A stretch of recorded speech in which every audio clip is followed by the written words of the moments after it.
도와드린다고 우리가 그렇게 얘기를 했는데 잘 키워주겠다고 했는데 기사들을 보니까 정말 아기가 너무너무 불쌍하게 죽음을 맞이한 거예요.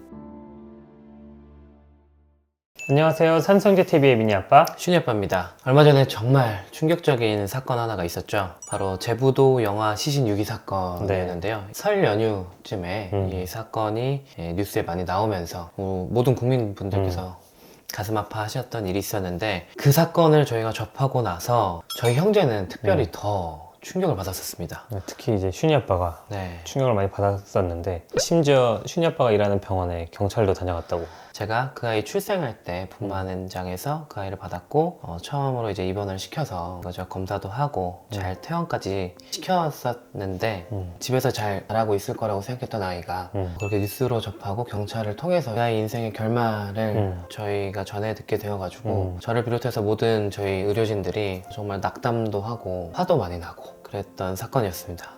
그때 이제 분만 상황 다시 되짚어 주실 수 있나요? 근데 이제 당직 근무를 서고 있었는데, 저녁에 같이 이제 산부인과 당직을 서던 교수님께서 연락이 왔어요.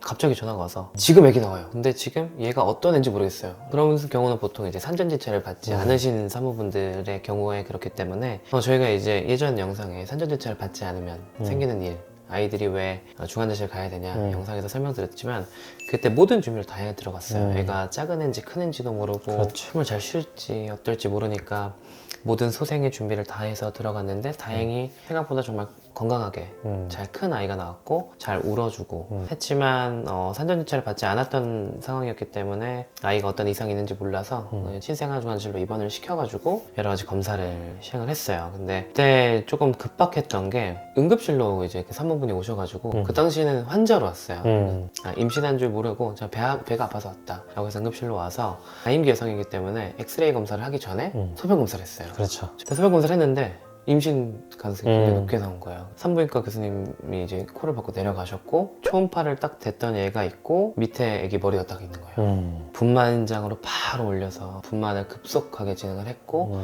그러다 보니까 산부인과 교수님도 당황했고 저도 당황해서, 하지만 이제 항상 이런 상황에 대해서 저희는 대비가 돼 있기 때문에 아이를 건강히 받아서 입원을 시켰었던 경우였습니다.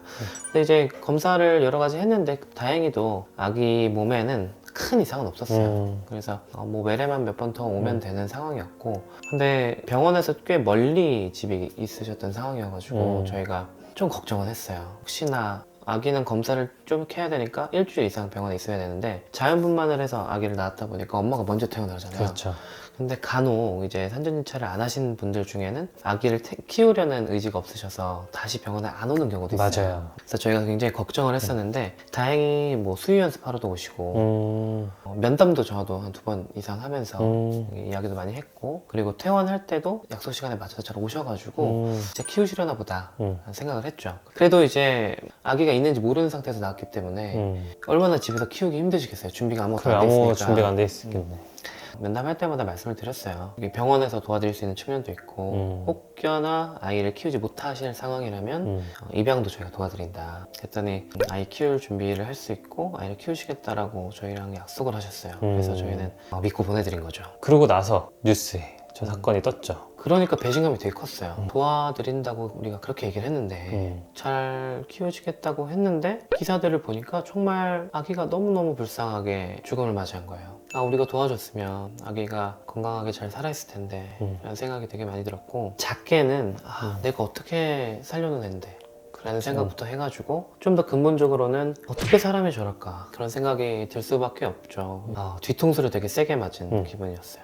근데 한편으로는 내가 조금 더 잘 설명을 해드렸으면 선택을 달리 하지 않으셨을까? 후회도 들긴 하더라고요. 그러니까 내가 입양 얘기를 해서 조금 더 그분이 방어적으로 내가 키울 건데 왜 뺏어가지라는 생각을 하지 않으셨을까? 입양이 아니라 다른 도움을 드릴 수 있는, 예를 들면 이제 저희가 작년 연말에 다녀왔던 베이비박스 주사랑 공동체, 그쪽처럼 혼자 아이를 키우실 때 3년 동안 도움을 드릴 수 있는 그런 단체가 있다. 그런 얘기를 조금 더 부드럽게 얘기했으면 그분이 현재 상황을 조금 더 긍정적으로 받아들이시고 도움을 받으려고 하지 않으셨을까, 그런 후회가 들으면서. 근데 이제 그거는 지금 돌이켜보니까 그런 생각이지, 그 사람의 환경 이런 것도 이제 그 당시에는 그런 거를 다 알 수는 없으니까. 네. 아기가 나왔다고 해서 엄마한테 막 수사기관도 아닌데 그러니까. 집이 몇 평이에요? 차는 있어요? 네, 이런 걸 혼인신고는 하셨나요? 뭐 이런 거 다 물어볼 수도 네, 없잖아요. 그렇게 물어보지도 않고요. 그러면서 한편으로는 참 베이비박스가 큰일을 해주시는구나. 네. 굉장히 아기한테 미안한 마음이 있다 보니까 제가 그래서 베이비박스를 개인적으로 한 번 더 다녀왔어요. 왜냐면 저희가 연말에 촬영할 때 그 영상에서는 안 나갔지만 제가 이제 개인적으로 주기적으로 오겠다. 애기들 돌보러 오겠다라고 말씀을 드렸는데 연초에 조금 바빠서 못 가긴 했거든요. 근데 이 사건을 접하니까 거기서 보호받고 있던 아기들이 막 떠오르는 거예요.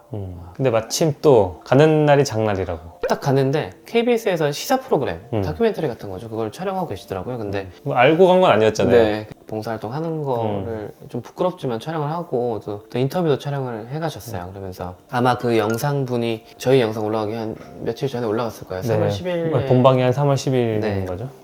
나오신 기자분이 평소에도 아동학대나 아동유기 이런 거에 대해서 관심이 많은 분이어가지고 제가 이제 관련된 이야기들을 많이 했고 얼마나 이야기가 실렸을지 모르겠어요. 근데 오늘 제가 영상에서 이 사건과 제가 관계자라는 걸 말씀드린 이유가 이미 거기서 그 방송을 통해서 얘기를 했거든요. 그렇기 때문에 오늘 좀 영상을 통해서 좀 다시 밝히게 됐고 그 기자분하고 얘기를 나누면서 느꼈던 게 제가 아이들을 돌보면서 이상하게 매년 굉장히 이상한 사건들을 겪고 있는데 그런 개인적인 경험들 하고 그런 아이들이 과연 우리나라에서 잘 보호를 받고 있을까? 우리나라의 아이들이 정책적으로 아니면 나라의 어떤 제도적으로 위기에 있는 아기들이 보호를 받고 있는 것인가? 이런 거에 대한 의문점을 이제 기자님하고 저하고 서로 이제 이야기를 나누게 됐고 또 얼마 전에 출산율까지 발표됐잖아요. 평균 0.72명이고 23년도 4분기는 0.6명대까지 떨어지고. 네, 그런 상황까지 나왔는데 저희가 이전에 출산율 대책 관련된 영상을 찍을 때는 어떤 제도적으로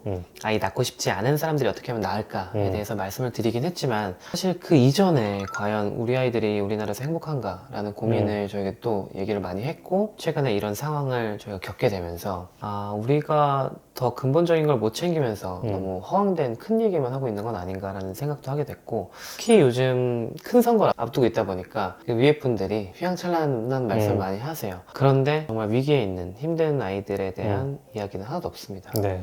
아주 기본 문제에 대해서 우리들이 먼저 관심을 가져야 이제 정치하시는 분들이 관심을 갖지 않을까 하는 생각을 좀 하고 있어요. 근데 예전에 그 정인이 사건 그때 이후로 우리가 아동학대에 대한 처벌 수위가 좀 더 높아지고 사회적으로 이제 조금 더 그런 문제를 인식을 한 것 같아요. 근데 이제 아동학대 관련해서도 실제로 또 좀 연관이 있잖아요. 참 저는 인생이 평탄하지 않습니다. 정인이 사건으로 되게 우리나라 시끄러울 때 제가 일하던 곳에서 아동학대 사건이 일어났어요. 그래서 제가 그 환자를 또 직접 진료를 하고 의심이 돼서 경찰에 신고를 했는데 경찰이 제가 신고한 거를 가해 의심자분한테 얘기를 한 거예요. 그래서 이제 제가 협박받고 연말 특집 뉴스에도 제가 그렇죠. 얼굴 가리고 나왔고요.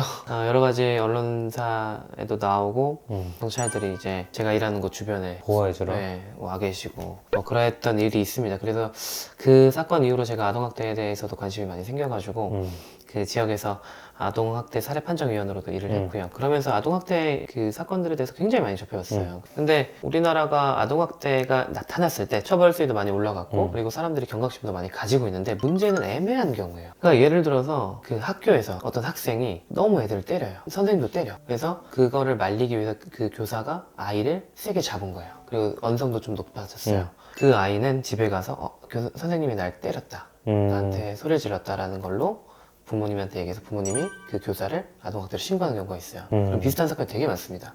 근데 이게 지역마다 차이가 있는데 그걸 아동학대라고 판정을 짓는 경우가 있어요. 왜냐면 그 행위 자체만 보면 그렇거든요. 근데 그 과정, 일련의 과정을 보면은 되게 애매하잖아요. 이게 아동학대가 아니라고 하면은 아무 조치도 안 이루어지는 거고 아동학대가 맞다고 하면 잘못하면 이 선생님은 일자리 잃을 수도 있어요. 그렇죠. 그러니까 너무 뭐 아니면 더해요. 이런 애매한 경우에는 뭐 가해자로 지목된 분이 어떤 교육을 또 받고 뭐 피해자로 지목된 사람이 조금 더 뭐 심리 치료를 받거나 어떤 행동 치료를 받거나 이런 게 들어가야 되는 게 있는데 이 중간 정도의 단계에 있는 게 굉장히 애매합니다. 어떻게 보면 재발 방지하기 좀 어려운 부분도 있네요. 네. 이거를 조금 더 와닿게 예를 들면 범죄를 하면 사형 이 법밖에 없다고 생각하시면 돼요. 지금 그 아동학대 관련된 법이 약간 그런 식입니다. 처벌뿐만이 아니라 근본적인 어떤 해결책이 좀 나와야 아이를 키우는 부모 입장에서도 좀 더 안심하고 아이를 뭐 학교에 보내고 사회에 내보낼 준비를 하지 않을까 네. 그런 생각을 좀 하게 되는 것 같습니다.